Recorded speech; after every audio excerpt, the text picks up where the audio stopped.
Hello, everyone. Welcome to Wiki Education Speaker Series When Experts Edit, Improving Wikipedia's Coverage of U.S. History. Thank you so much for joining us today. As everyone is joining and getting connected, if you could please pop over into the chat and share with us where you are joining us from. While everyone does that and folks get connected, I'll introduce myself. I'm Kelly Doyle Kim. I'm the program manager for digital history here at Wiki Education, and I'll be the moderator rather, for our session today. And I'm gonna pop into the chat where I'm joining from Charleston, South Carolina. Thanks everyone for putting your locations in the chat. It's awesome to see where everyone is joining us from. Okay, a little bit about us.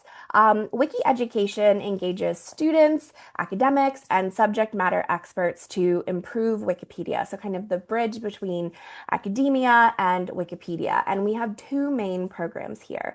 The first one being the Wikipedia Student Program, where faculty members have their students contribute to Wikipedia as a class assignment. And we support those faculty members in getting their courses set up, helping with Wikipedia training, but providing kind of behind the scenes wiki experts to monitor edits across Wikipedia. If you'd like to learn more about that program, you can visit teach.wikiedu.org. And then our second program is our Scholars and Scientists program, where we engage subject matter experts to learn themselves how to contribute to Wikipedia in their specific areas of expertise. If you'd like to explore that program a little bit more, you can visit learn.wikiedu.org. And all of our panelists today took our Scholars and Scientists Wikipedia course, focused on improving history content across Wikipedia for the upcoming 250th that's happening next summer, as a part of our partnership with AASLH, the American Association for State and Local History. A few housekeeping notes before we begin here. We'll be reserving about 15 minutes at the end of our program for Q&A from all of you. And you can add your questions at any point throughout our discussion for us to answer at the end. And there is a Q&A box located on your Zoom menu bar. It's on the bottom for me, where you can add your questions, and we'll all be able to see those and respond to those at the end. So thank you so much again for joining our webinar today and making time. I'm so excited to be here and to be joined by our excellent panelists. So now I'd like to turn things over to those panelists for them to introduce themselves.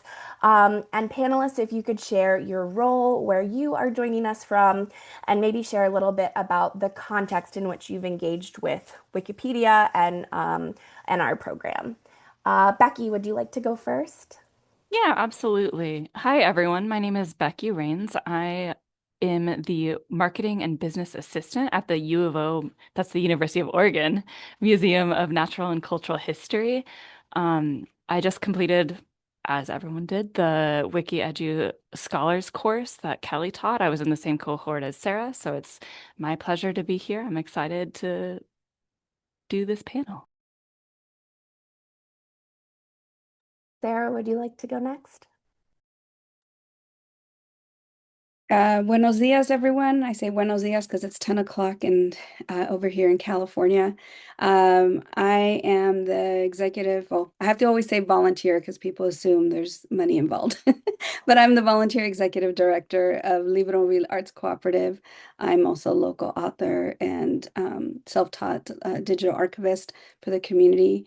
I also, like Becky mentioned, I did the Wiki EDU scholar historian workshop series, and I'm here to share with you what I have in store for the future with the skills that I gained from Kelly and the team. Thank you. Thanks, Sarah. Tegan, would you like to go next?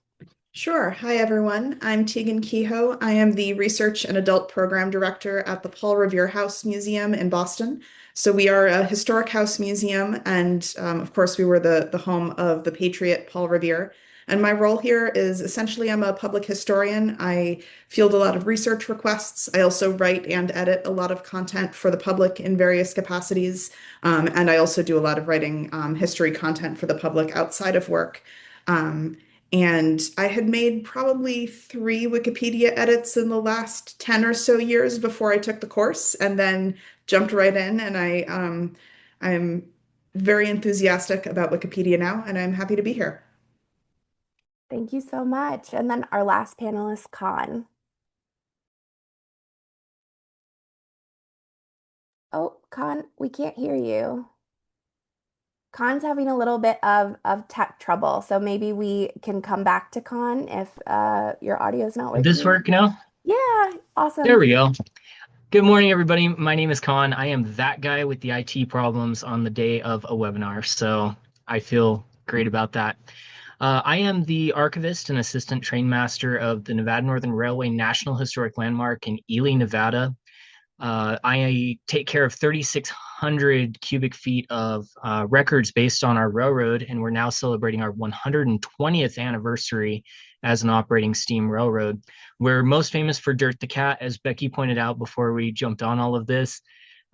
Before taking the Wikipedia course, I really didn't do much with it other than use it as a quick search resource. And thanks to Kelly, I've discovered a whole new world of using Wikipedia for our collections and how to make it better. So I'm excited to be here.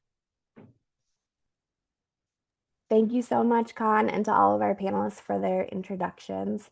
I want to kick us off here with kind of our first question for everyone and whoever wants to jump in first. But would love to hear how you sort of considered Wikipedia as a historical resource before taking our Scholars and Scientists Wikipedia training course, and where you feel you are now with Wikipedia and its place in educating and informing the public about American history topics.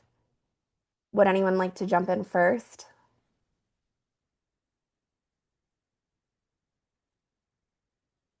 I could start. Sure. I think prior to the class, what the way I tried to use Wikipedia and the way I would advise any interns or other people who I was giving advice about Wikipedia is it's great as a starting point. You have to go to the sources. You can't use it just as a starting point. This is for research. And I think that that's still how I feel, but I'm both more excited and more cautious about Wikipedia.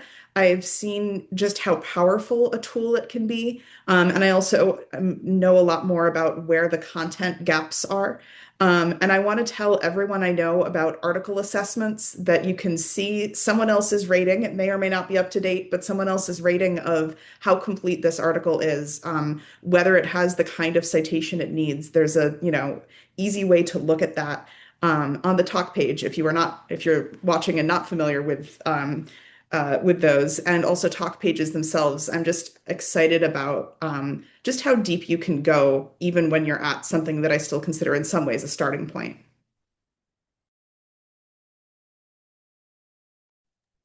Yeah, I have to agree with all of that. And I think one of the things for me was Wikipedia was always kind of a taboo thing in the history world in that it's user driven. So we were told that it doesn't have a lot of merit on a scholarly basis.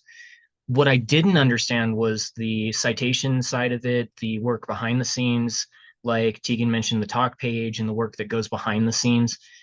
So seeing that this is actually policed in a way in that people are actually checking other people's work. It's not just somebody going on there changing something and that's the end of it. There is a lot of research behind the scenes that really gives a lot of credibility to the sources and can make it that excellent start point into deeper research. Yeah, I think to add to that as well is for me as a professor and as a person who's striving to preserve local history in a predominantly people of color area. I think for one, it in the I have never used it as a source. I actually criticized it prior. There were a couple pages that I appreciated, and I would refer students to and say this is a great place to go look for additional sources. But to actually cite it and use it in the classroom wasn't something that I would actually advocate for until now, until after the workshop series. I think knowing the behind the scenes of how there are editors and mentors involved throughout the process is very enlightening. And I think a lot of people need to hear it, as well as still being, you know, hesitant to use it as a credible source, because one of the things that I've noticed, I think even publishing my first page, but that there are still very few sources available for local people of color history. And so a lot of our sources come from the community, but aren't necessarily found credible. And I think there has to be a larger conversation about that when we're talking about, and particularly in Santa Ana, which is predominantly Latino, Latinx community, but also, intersecting other diverse ethnicities in the region. Some of our publications come from the community itself. And so there has to be a way to branch the citations, so that I can go confidently into a classroom or a community workshop and use Wikipedia as a credible source for these communities.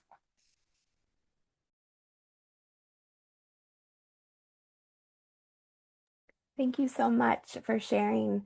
Um, I think, all of you mentioned that, you were hesitant of Wikipedia in the beginning, and, now that you've taken the course and published your first articles or contributed significantly to existing articles, there's been a shift there. So wondering now how you see Wikipedia's place in shaping the public's understanding of U.S. history topics compared to something like documentaries. Ken Burns' documentary just came out that everyone's talking about, something like museum exhibits or websites, or even things like textbooks that, K through 12 learners in the United States are using to situate their own understanding of public history.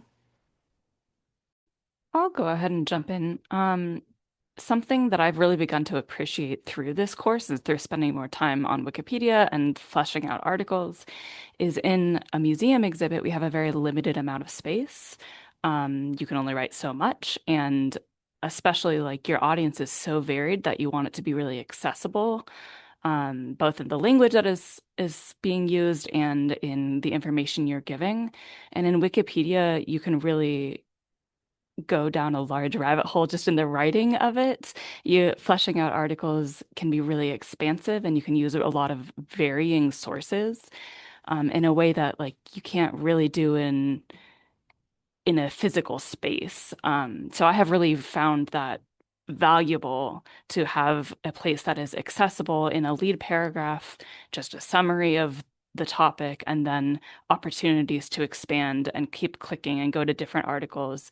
And it makes me feel like there's a place on the internet that is accessible to the public for all of the information that like we can't fit in a museum exhibit.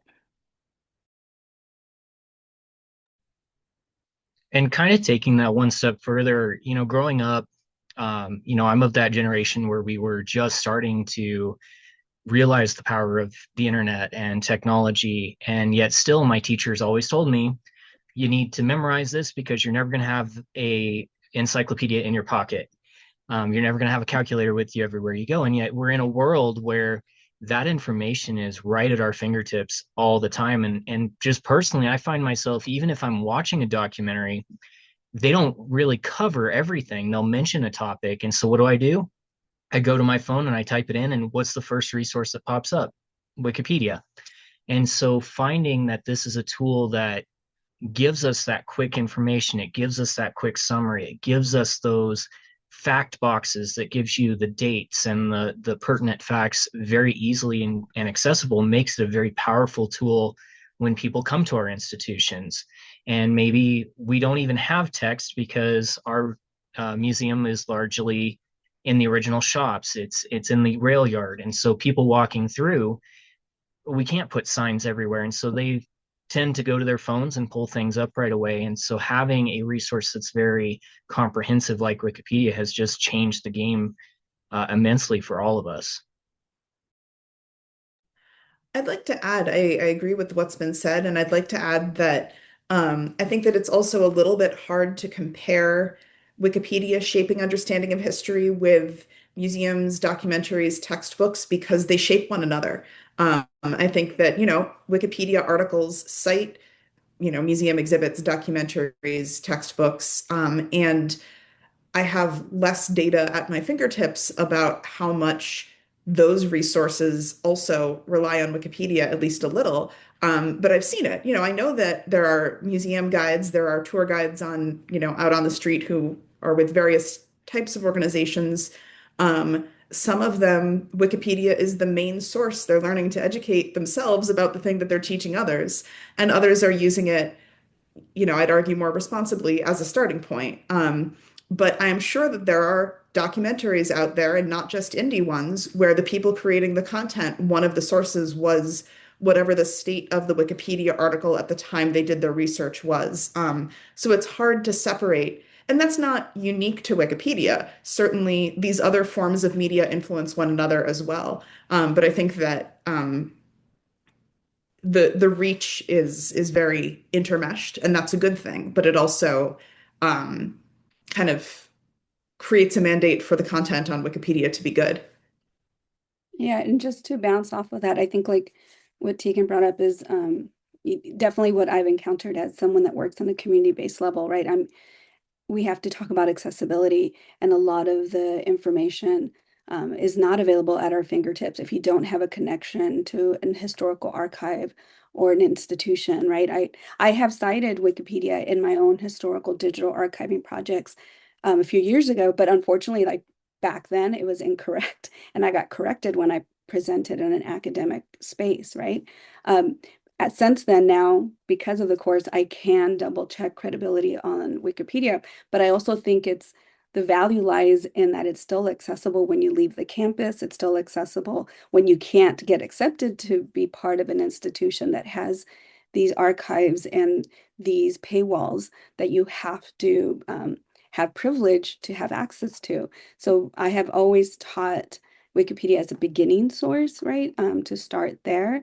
But I think, now being able to teach how it can be credible will be something that I will not only bring up in classrooms, but also in community, right? And I think that's the strength of Wikipedia, is that it is accessible.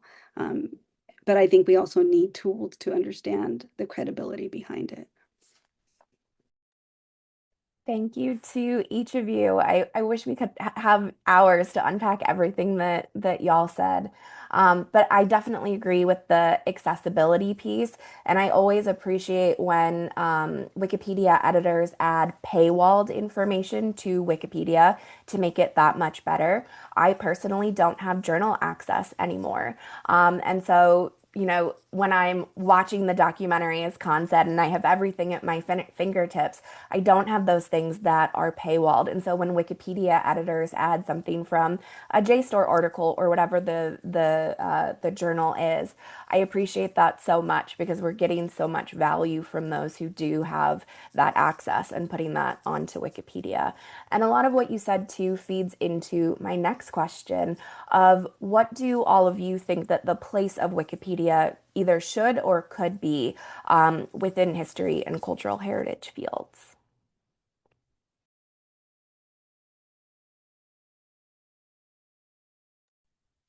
I think we all pretty much agree that it's first and foremost a starting place for research. It's a starting place to find those primary sources, to find those facts, those pieces that are going to form the basis of your research. But I think beyond that, it provides us as historic institutions a place to take our collections, take our primary sources that we have, and get them out there for people to actually use.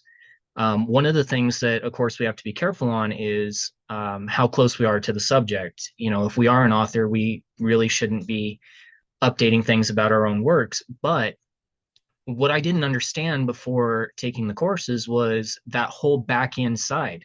There's all of these talk pages, there's all of these discussions going on in the background that you can be a part of, and you can say, hey, I see that you guys are working on this. Did you know there's this resource that you could be using? I'm happy to provide information. It's just like Becky was talking about Dirt the Cat. That's something that me as the person at the museum really shouldn't be updating our own page. And so she goes, well, I should just go ahead and add Dirt Junior.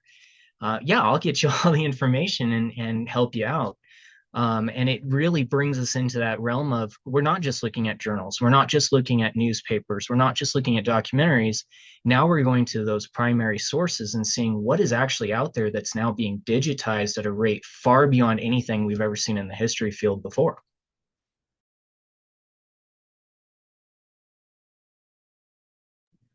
The other thing that I got from the course that I hadn't really thought about in terms of Wikipedia as its place in the public history field is um, while in any content crowd created content resource, the people using it are going to vastly outnumber the people actually adding content. That's true for YouTube, it's true for, all kinds of things, and Wikipedia is the same.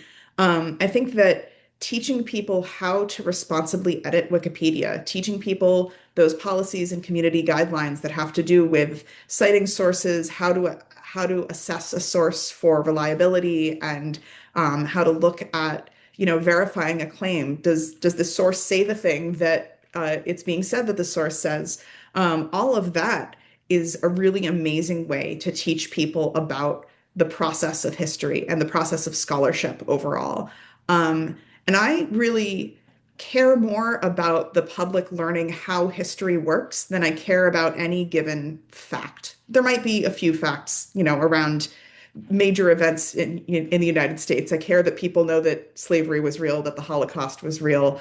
But many, many historical facts are not as important as people understanding the process. So I think that programs like the Wikipedia student program that Kelly mentioned, where course instructors are being taught how to use it with their students, and community editathons, those are a really powerful tool. And I think that that's a really important part of Wikipedia's place in the public understanding history.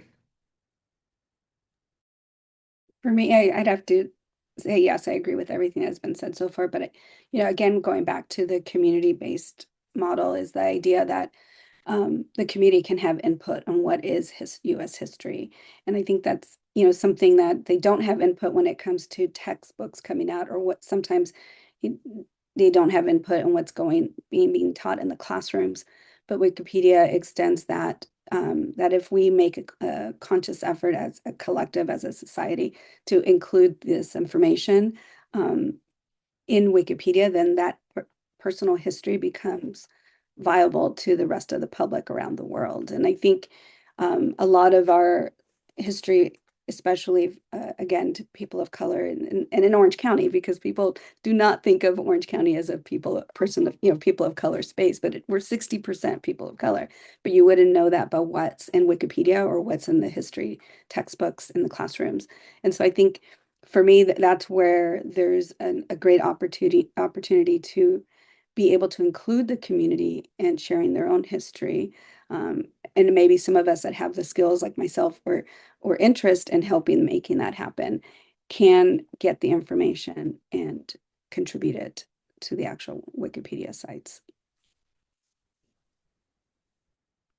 I think that's something that's been really valuable about these courses and the Wiki Edu program in general, is the more subject matter experts and the more history professionals who have access to Wikipedia editing and who know how to edit Wikipedia and how to work with the back end, the better the articles become and the better, like, I guess the more in general people have access to Wikipedia, the better the public's understanding of historical events are, or history in general, topics. Just that's the function of Wikipedia, is the more people who understand how it works, the better it gets. Thank you so much for sharing. Y'all are singing my Wikipedia song back to me. I agree so much with all that you have said.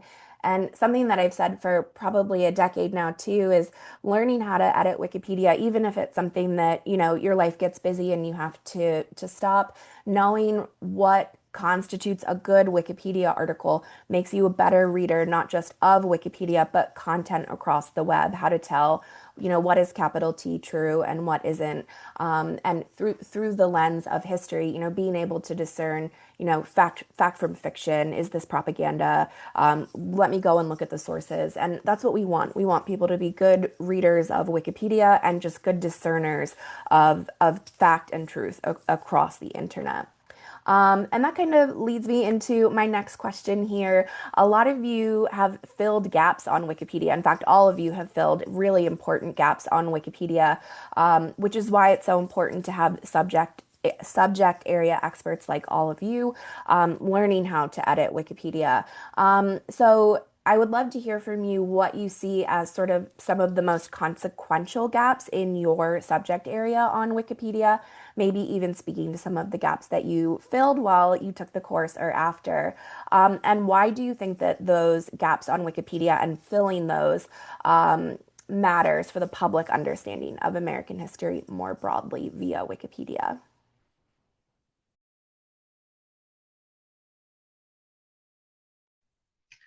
Yeah, one of the things that I found was, you use Wikipedia, you're on Wikipedia, you find almost everything you ever need, and yet when I'm in a class and Kelly is instructing us and says, "Go find something that doesn't have an article," I go, "There's no way I'm going to find anything." I work primarily in the railroad field and military history fields, both of which are extremely well covered topics on Wikipedia.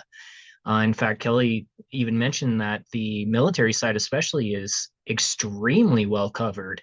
There's a lot of interest in that. And yet I find that the namesake for the town that I'm from, who was a Civil War era soldier who was killed in a battle with natives in central Wyoming, doesn't have a Wikipedia article. He has an entire city named after him, a mountain, all of these things. There's no Wikipedia article, even though he's referenced in several different articles. And as I dove into that and go into my railroad side through work, I find there's even more of these types of people that are falling through the cracks. And I think one of the things in our area, especially, people are very interested in the mechanical side of railroading. They're interested in the locomotives, the equipment, the stations, things like that. But the people that actually made it happen have largely fallen through the cracks unless they're a very large name like a Vanderbilt or a Westinghouse. And so just going through and finding those people who, we're a very small railroad in the middle of nowhere, Nevada, but some of the folks that worked on our railroad over the decades came from other railroads. They did very big things in other places. They went on to be presidents of other corporations like Kennecott or other major railroads. And so finding those and finding where those gaps are has really showed how our institution can help fill those gaps and actually tell the story of not just the mechanical side, which is great, but the people side, which to us is even more about, it's what we're about. We're telling that human story. And just to bounce off of that, because the contribution that I did during the workshop series, and I was very intentional what I was going to complete in this workshop series. And it coincides with what Con is saying, because I'm on the community side of these communities that are impacted by the railroad building, or development, right? Especially in Santa Ana. What I found interesting when I was taking the course and I was researching how to find like-minded pages or information that is actually in Wikipedia from the region, I found it interesting that the OC streetcar that is still under construction in downtown Santa Ana had a page, and the oldest Mexican American community didn't, right? And that's what was I surprised. I'm like, how can the streetcar that doesn't run yet have a page in Wikipedia, and the people who are being displaced by these developments do not, right? And on top of that, like Logan Barrio is over 130 years old in the region. And it's often confused for Barrio Logan in San Diego County. And so I think it was, for me, that was the most important thing, was to establish the difference between the two communities, although they have very shared history in Southern California. And it has to do with the development of whether, bridge or railroads, or how people of color spaces are displaced through these developments. But so often we don't hear the linear narrative, right? There's two sides to everything, and they're very passionate about these things. So we hear what angers other people, and we hear the opposite narrative of the same thing, but we never hear how it actually happened, the definitive policies and the numbers and the statistics, as well as the history that goes far beyond the current state of the neighborhood. And I think that's what inspired me to preserve that history. And just like some of the people in the chat are saying that we need to be preserving the history in Wikipedia, which again talk about open access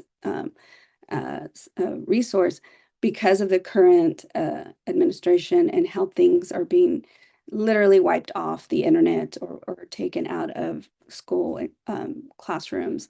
And so it's even more important to use applications like this and community like this to be able to elevate some of these narratives that were never documented to begin with.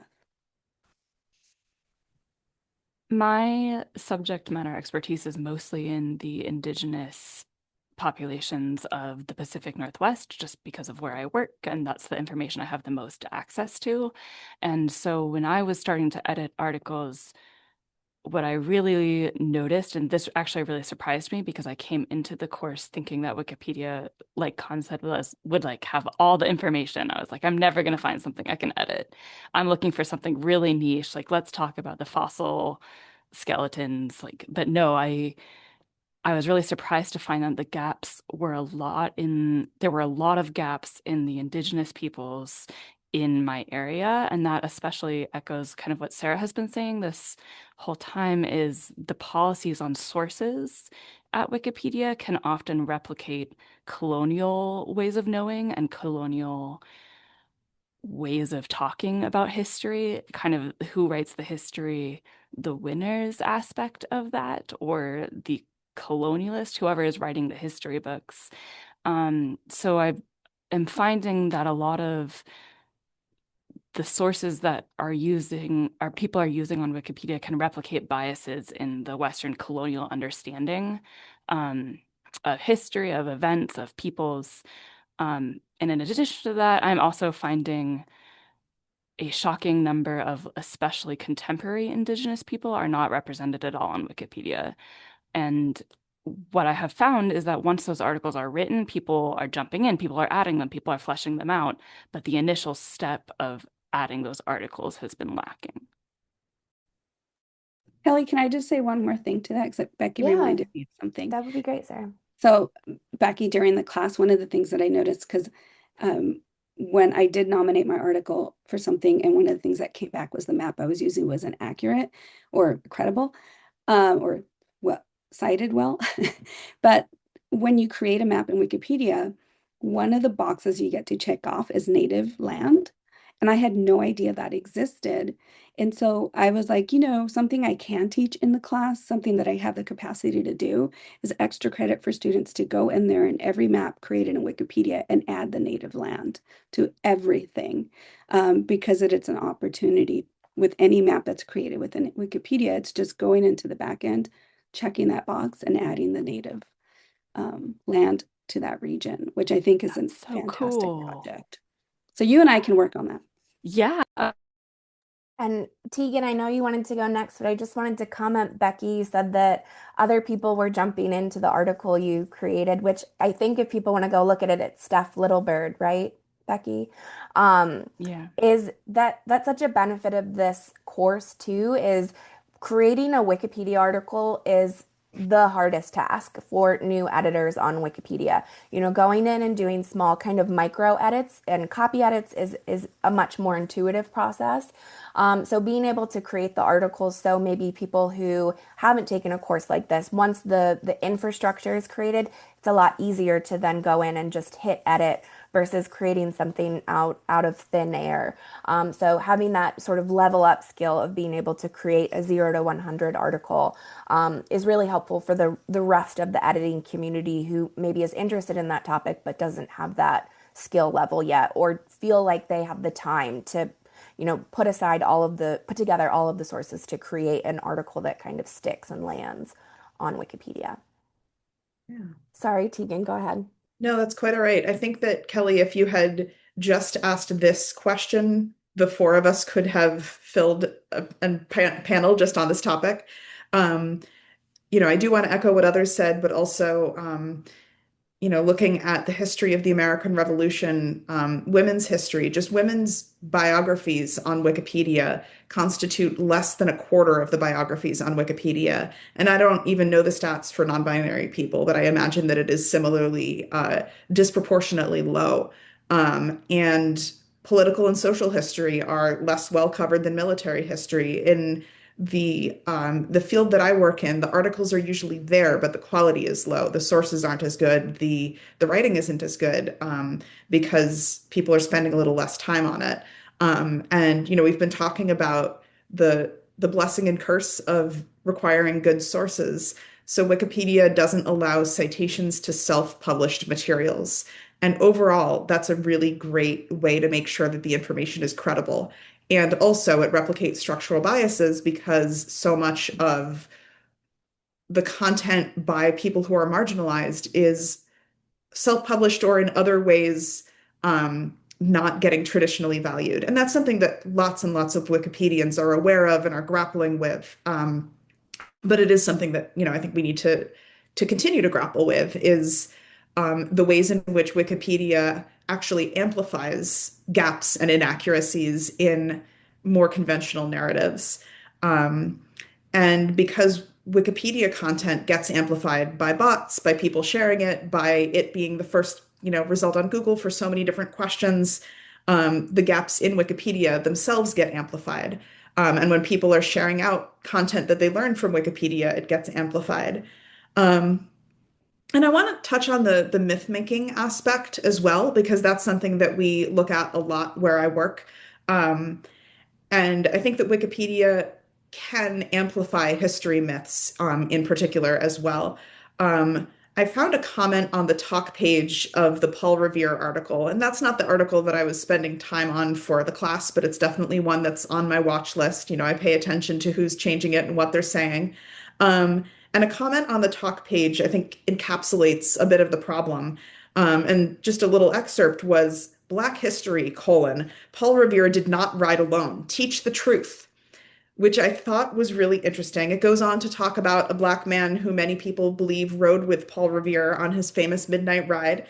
And I think that it reflects a tendency among many people, especially non-historians, but historians aren't exempt, to believe and repeat things that ring true because they touch on something that we know to be true. We know that Paul Revere is much mythologized, that Paul Revere is someone who people think of as having ridden alone, and actually he was part of this complicated activist network. If you've heard anything about the story you've heard about Paul Revere isn't true, that's probably the bit you've heard is he didn't do it alone. And it is true that Black history tends to be represented in our narratives of American history. And it is true that there are many accomplishments by Black people that have been, repeatedly just swept under the rug, erased from these narratives. And it is not true that this man that the comment was referring to, Wentworth Cheswell, was part of Paul Revere's ride. He was a real person. He was a really cool person. In fact, one of my articles for the class, I was working on his article. Um, he was not a part of that particular ride. He did a number of other really important things for the American Revolution. Um, and so there's this commenter saying, teach the truth. Which is such an interesting phrase because I think it has this idea of this commenter is kind of speaking to the authority that is Wikipedia, but they have the same authority. They're editing the talk page. That's the same level of authority the people putting the content on there have. But it's also this kind of reflex of I know that this is a systemic problem, so I'm assuming that because I've heard this has happened, that it is a real instance of that problem. And so I think that commenter and I probably share a lot of values about history. We want truth, we want representation for marginalized people. Um, And I think that when editors follow the policies around presenting nuanced, accurate information, and when they back it up with reliable citations, Wikipedia is pretty self-correcting around these sorts of myths. But people come with good intentions and simplistic understandings of what happened. And that can really, the myths can spread much further than they might spread if they're not being shared on Wikipedia. And one of the other things that I did for the class was actually a section on the Paul Revere's Midnight Ride page about people commonly associated with the Midnight Ride, to try to introduce some of that myth busting. But I think myth busting is a double-edged sword because people get so excited about myth busting, they bust truths instead, and then they say teach the truth about it. So I'm getting to the point where I'm repeating myself, but I think that um, the fact that Wikipedia is powerful can be a double-edged sword. I so wish, just selfishly, I could reserve 2 more hours of everyone's time just to keep unpacking all of this. But I really appreciate all of your perspectives and also to all of the points you've made. It's why I feel so genuinely happy and excited that all of you know how to edit Wikipedia now and can go in and see what's happening on the talk pages or change some of these articles. And Tegan, like you said, that you added people commonly, what I think it was people commonly associated with the ride. And, not to talk about Ken Burns again, but because everyone else is talking about Ken Burns, I did start watching the American Revolution documentary. And of course, Paul Revere is mentioned. And I thought of you, Tegan, and all of the edits you had made in advance of people now flooding and, scurrying to the Wikipedia articles and being so grateful that that content is there now, for everyone who is doing what Khan said, watching the documentary and opening up Wikipedia, that new content you've added is there in a moment where it's so prescient. Everyone is, everyone who's watching the documentary, maybe not everyone, but half of them are probably following the breadcrumbs then to Wikipedia, and now your content is there. So I'd be interested to see the page views too on those articles since the release date. I might have to go do some rabbit holing of my own on Wikipedia on the back end there. Thank you so much for your perspectives. Like I said, we could talk about Wikipedia for the rest of the day, but I do want to pivot over to the Q&A from all of our participants. I've seen a lively chat come through as well. But one of the questions I wanted to address, especially because we know that there are Wikipedians or people like all of you who do Wikipedia perhaps in your archival work or in your museum or library work. The question is, what kind of content do you think libraries, archives, and museums can contribute to Wikipedia moving forward? And what do you hope to be able to contribute?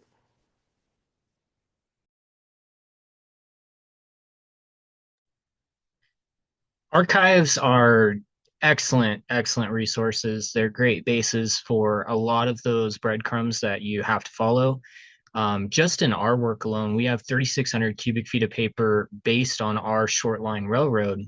And yet it goes so much further beyond that. And one of the things that I really enjoy doing in the history field is finding ways that my little museum in the middle of nowhere, Nevada, can connect to an overall national story.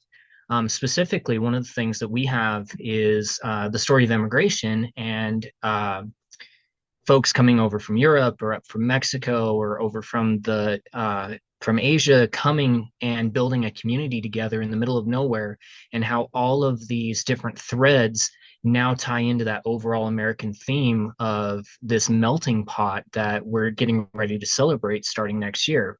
And so we have a lot of things that I think people don't normally think about going to an archive. They think that an archive has, it has the administrative record of something. It's got somebody's notes, but it goes so much further beyond that. It takes all of the research that people are doing and puts a personal or a very touchable aspect to that history. And what I'm seeing, especially in our archive field, is that digitization. This material is getting out there. It's getting put online. It's getting put in front of people. And that's very, very, very overwhelming. There's just this flood of information going out there. And so people can now start taking those pieces and thread them together at a place like Wikipedia that now says, here's the subject, You want to learn more? Here's all of the different places that are all interconnected telling that same story. And I think that's a very powerful thing that we have right now at this moment in our history. And to add to that, I think one of the things that, I'm a huge advocate for librarians because they're really doing the work internally and externally in community. But a privilege that librarians have is that you know how to find the research, right? Like you have it all, whether it's at your fingertips or in your archives. And so when I work with community, because I help community members develop their own archives because they already have a distrust for institutions, right? So I'm like the liaison. And so one of the things that I'm teaching is cataloging, just like librarians and archivists do at institutions, because if we can catalog all the mentions, all the media headlines, all the citations in one place, that'll make it so much easier for the community members of that ethnicity or that culture or that moment in history to be able to reference all these things on their own, and they can pull out what's important to them. And then as a librarian or archivist, you can contribute to Wikipedia and create that page. That's what I'm doing. I'm creating pages for things I've already done the research for someone else, because they want their history preserved. And I've asked, permission, like saying, hey, is it okay if we make this public? Because I think the rest of the world needs to hear this history. And I definitely think the students in the region need to hear this history. And my Wikipedia page went up, and within days it was being taught in a classroom. And so I think because there is no other sources for this history, and that's what I think how librarians and archivists and museums can help. You have the skills and you have access, and you can put them together into either a catalog sheet, Google sheet, Excel sheet, however you want to catalog that's accessible to the public, and then even contribute to Wikipedia.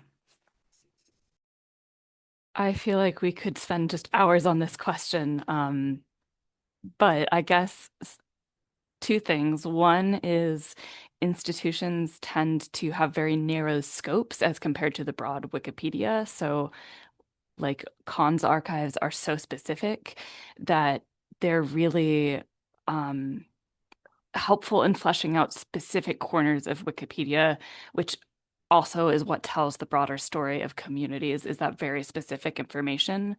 So I think smaller institutions have a real advantage in having a very narrow scope of expertise, narrow and deep, which is sometimes missing from Wikipedia. Specifically, my work in institution, our museum's mission, part of the museum's mission is to elevate Indigenous voices and stories.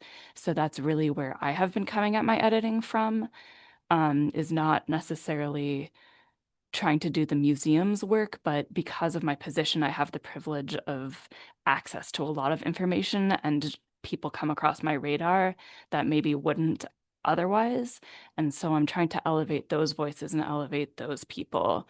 And the more I do that, the more like Wikipedia rabbit hole I fall down that's like, why doesn't this person have a page? And why doesn't this person have a page? And um, so it's just continuing to do that work.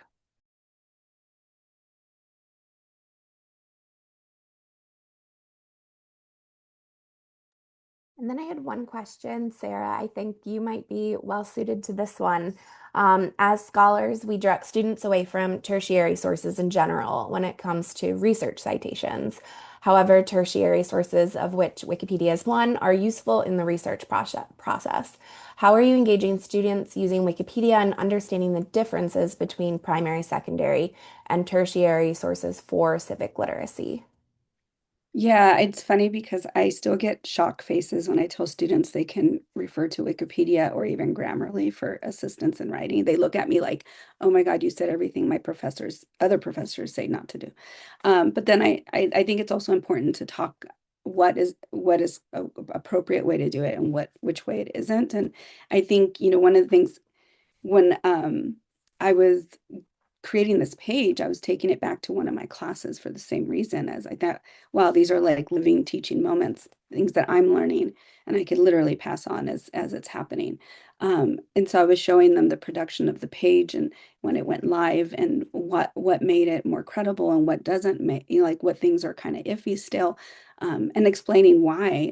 But they understood the biases, right? Like they're like, well, they don't, like the one text this community has is a spiral bound historical preservation text, right? That isn't accessible to everyone, and it's not accessible in an ebook. And so one of the things is to be able to differentiate the biases on top of what's considered credible, right? Like, and I personally learned that even though there's only one mention of this community in like in a University of California Press book, like literally one sentence that I was thought it was so insignificant, I went and put it in because in the end, it was the name of the press that made it more credible than the actual content in the book, right? And so being able to have those discussions with students and explaining again the biases and how you can fortify a citation that may not stand on its own, but by backing it with similar texts that are quote unquote considered more credible, like university presses, national publications, like whether it's media headlines, like we talked about, like NPR or PBS, and being able to support the smaller citation through these other citations is important. Now I will teach it. I will tell students, to get to know the citations in Wikipedia first, and go from there because it's a great starting point. And going back to like cataloging, even in the museum world, because we have a gallery through the bookstore that we do archival interpretive exhibitions for public history knowledge, as well as focusing on local Black, Indigenous, people of color artists. But one of the things we started doing is cataloging. But now I know I can go to Wikipedia and catalog all those citations. So especially like the history of Modesta Avila, which is from the region, and very few people know of her outside of California, which is also tied to the train. So I'm always going to go back to Con and be like, you should learn about Modesta Avila. But like now I don't have to do all that research because it's there and I can catalog all the citations. So teaching students how to use it as a resource or as a source in general for additional credible sources. And but you can't be just say go to Wikipedia. You have to say this source is here, but this other source makes it stronger, and being able to define that in the classroom. Because unfortunately, we still have to pander to the institution's parameters, and being able to establish that and explain that is important. Same thing I do with Grammarly. I tell students, you have to massage it. You can't just accept what Grammarly tells you is correct. And even explaining how to take Grammarly edits and making them appropriate for your content, or how Grammarly can change your content completely and change the meaning of your work, right? It's really exciting to hear professors and stuff like Sarah who are saying, this is no longer a taboo place to go. And one of the things I always hated school because I always felt like somebody else has done this before, so why do I have to do it again? Why do I have to reinvent this wheel over and over and over? And it begs the question, how much are we losing with students by forcing them to go back to the start every single time? What could we discover? How could we make everything better for everybody if we teach them this is your tertiary source? This is where you can start from. Use this as a springboard and now discover more. Find something out there. Find those things that haven't been brought to light. Find those sources that are buried. Bring those forward and actually contribute.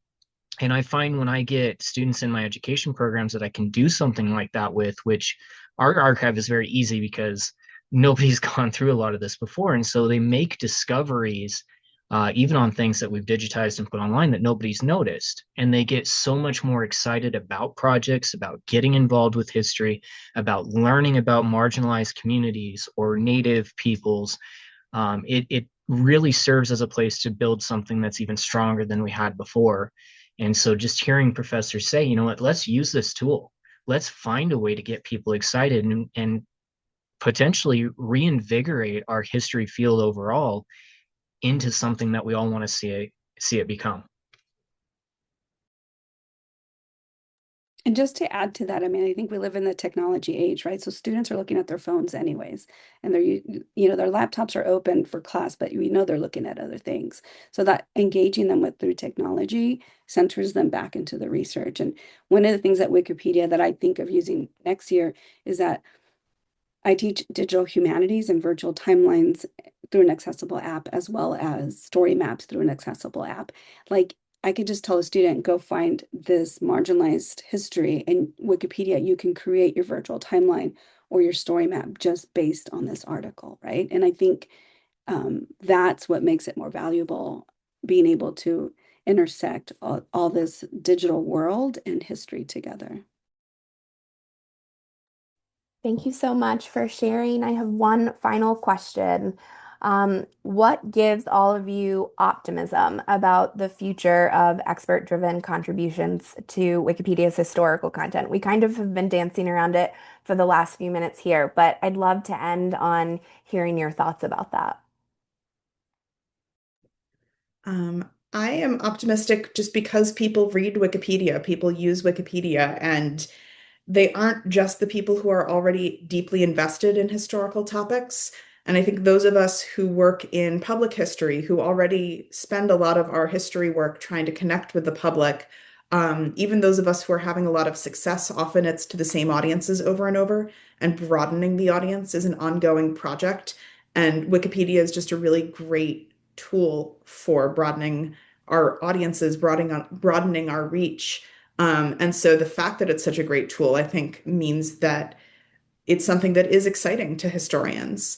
I feel like it hasn't really come up, so I wanted to briefly talk about wiki projects because they're one of my absolute favorite things that I learned about in the course, which is just groups of people working on the same topic, working on improving content, closing gaps, that sort of thing on Wikipedia. And so I think that that's one of the ways that I'm going to continue my involvement as, you know, editing Wikipedia in my capacity at my job, is that I'm following a number of different wiki projects, so that I can see, all right, what's next? Looking at those assessment grids, seeing, all right, what are the important articles that are low quality or haven't been created yet? And so I think that that's another thing that gives me optimism is you don't just have to wander around Wikipedia until you see something that you know you can fix. There are a lot of tools in place for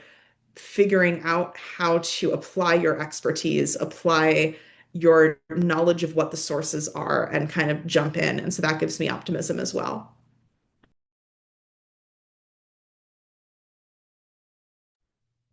I think for me, just seeing that community that is built up around it that I didn't know about before, just like Tegan was saying, there are so many of these things on the back end. And as a casual user, especially in the railroad field, I had seen a lot of the bad side, a lot of those bad edits that people do, that they are trying to make a joke out of the world or purposely trying to mislead you. And you get sucked down by the bad. And yet when you look at those talk pages, when you look at the wiki projects, when you look at this community that's been built up and kind of the self-enforcement and the drive to make Wikipedia actually be a good source, it just gives me so much more optimism that even though you don't hear about it, and we see this everywhere, there's so much more good out there than there is bad.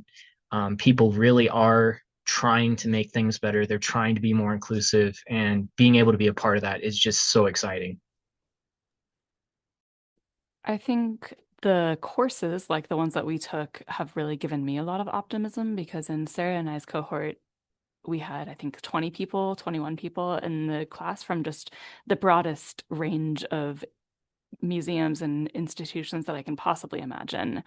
And then even just on this panel, we have such a diversity of institution types and knowledge represented. And I think that is so cool to see so many different subject matter experts being empowered to improve Wikipedia.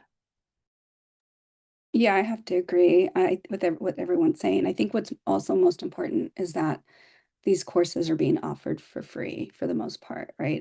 Although, Wikipedia needs as much funding as it can get to exist, but I think it makes it more accessible because if I had to pay for the course, I don't think I would have done it.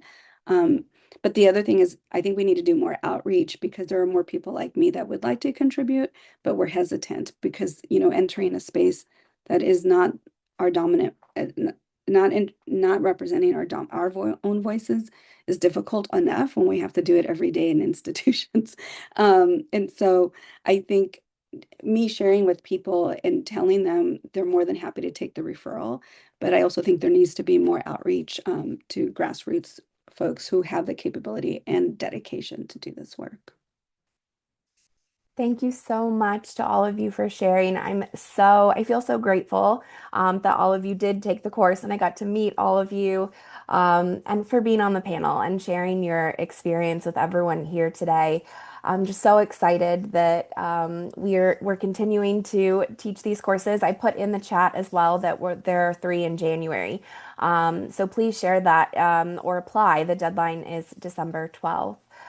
Thank you again to our panelists and everyone who attended. I hope you all have wonderful days, weeks, and I look forward to seeing you on Wikipedia, elsewhere on the internet. Have a good day, everyone. Bye.